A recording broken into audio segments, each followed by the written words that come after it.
Okay, so row six. Okay, the first one is this one here. Now, in this example, we're looking between the first and second rank and a price difference of 3 points. Now, you can do it on the 6 a.m. rank or the 11 a.m. rank, which probably you probably want to do it on the later one, but you can do it from a choice. So you could be looking, say, for a strong favourite that has at least 5 points difference between the first and second rank, and that means you're probably looking at a very strong first favourite. So yeah, if you look at the manual, it's got a bit in there about that as well, and I'm pretty sure there's another video online about that. These are like basically one at class, one at go in, one at weight, or not. So you can filter by either or basically. So you can one at class or not one at class, that kind of thing, depending on what you're trying to do as far as the difference. AOR, now this is interesting. This is the average odds rank. Now this is a filter, or sorry, a rating I came up with, where I try to create what I feel is the average price for that runner, or what should be the average price for that runner.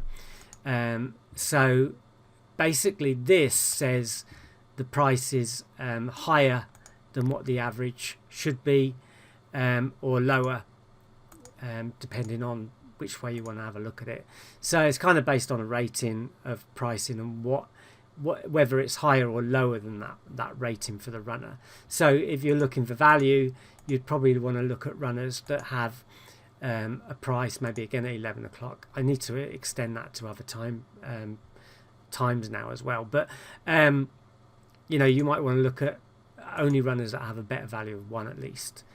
So that's one way of looking at that. Number of dobs. Now this is based on trading, and basically I put together a system whereby we can tell if a runner's dobbed or not in play. So basically the price has dropped by at least 50% or not, and so basically the number so if you're looking for a runner that's dobbed at least 4 times in play, you can use that one, or dobbed over 50% of the times, and you can look at that one. So again, you'll see a video on that explaining it a little bit better, but basically these are based on in-play prices, and the same as this one.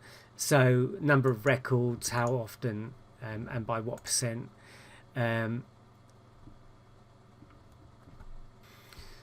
Distance behind the winner. So how many records you're going to use for the information. So 5 records. Greater than, and then a certain percentage, so 15% of the time, that kind of thing. So it's kind of just a rating again, based on percentages. So that would, if you look in the manual, it kind of explain that a bit better, and I'm pretty sure there's a video on that as well. So this is tied into one of the ratings and gives you a rank on that rating, so you can have a look. I always find that this is quite interesting. Looking from 1 to 5, you can often find winners and place winners in the top 5 ranking, so it may be worth looking at that. That's that column which is rating order there, which is only on handicaps, but it ranks the ratings, so worth having a look at that, that's for sure. AB rating, now that is based on and again there's a column down here for it, I think, which I have a funny feeling, oh yeah, here it is. I called it slightly different. It's an ability rating based on prize money and the number of wins. It's a kind of mishmash, and some of the ratings aren't quite particularly right, but it's based on, I'm sure you've heard of ability ratings before, and I've kind of just put my own spin on it. And so if you look at the ability rating column and use that as a guide, I think you'll find there's some interesting ways of looking at runners, a little bit different from normal.